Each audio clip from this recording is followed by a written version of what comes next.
bafowethu abakaSihlodlo sebenza abadume ngazo simakazwa nje into basebeba nama-arrest Wednesday asiwaqelanga ngalokhu thina siqelela wa-Friday.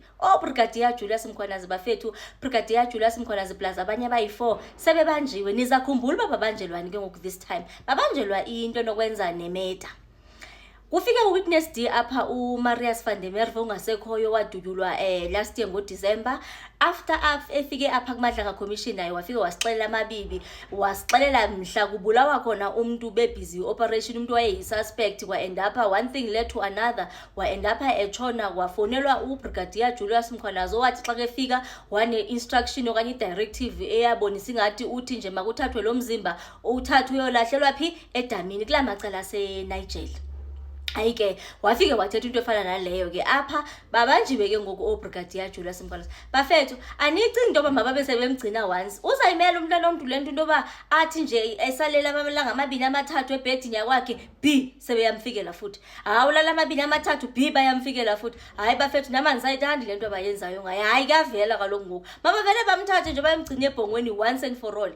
Because le hayi but esibangazile nje into yoba nje babe nama-arrest bona Wednesday asiwaqelanga bafowethu thina ngoba sesisabala nje into yoba okay sokushike 2 days bakube nama-arrest. Uba yinto lezi babangasakwazi ukunyamezela asiyazi. Kuphizi ke bafowethu namhlanje omnye oseke suspendiwe yiParlamente nguFadel Adams. Bathe nje hayi ucreator nje ukhoza nje repute eParlament. Phansi kwezijolo naye ngathi ujongene nazo ngapha babhizi ngomcimbi we-impeachment process okubonakala nje ngathi unumber 1 wethu nje naye akafuni account utshone vela ingathi naye seke balekela ko Concord futhi ngapha ke phofu umuntu ozawuba busy naloyo impeachment process bam-appointile nokukhona recommendwe ngutata uMadonsela boku hayi bafethu baye uzala Nkomoni bafethu hayazi nama ndiyazi. Hey bafowethu ithini lento yakhe ke phofu masike sithetheni ngaye nje number 1 right xa ezafuna uba abanye mabaprosecute abanye mabeze bazohlala kwesisitulo esichisayo sakuMadlanga Commission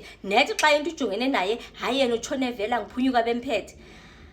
Hayi bafowethu asiyazi xa nicinga ke ngoku this time uBrigadier Julius Mkhwanazi nalona uyeke abanye ke ithimba elakabanjwe nalo phofu ke nabanye bebike babanjwa ngosingaphambili bebanjwa nomcimbi wokwenza nama-precious stones that ndisho uba yona elathimbe liphinde livela kwakule case lena. Xa nicinga bafowethu izathini into yakhona? Bazayifumana nje ibheli iza uba bayifumana ibheli izaba yimalini?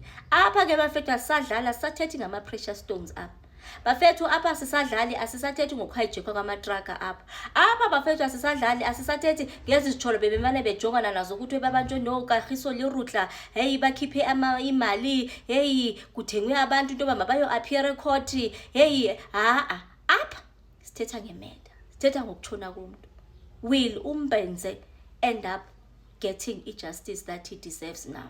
Saba nokuyiphinda futhi ifani yakhe ngoba nexhala loba nizavele ndiyibhude.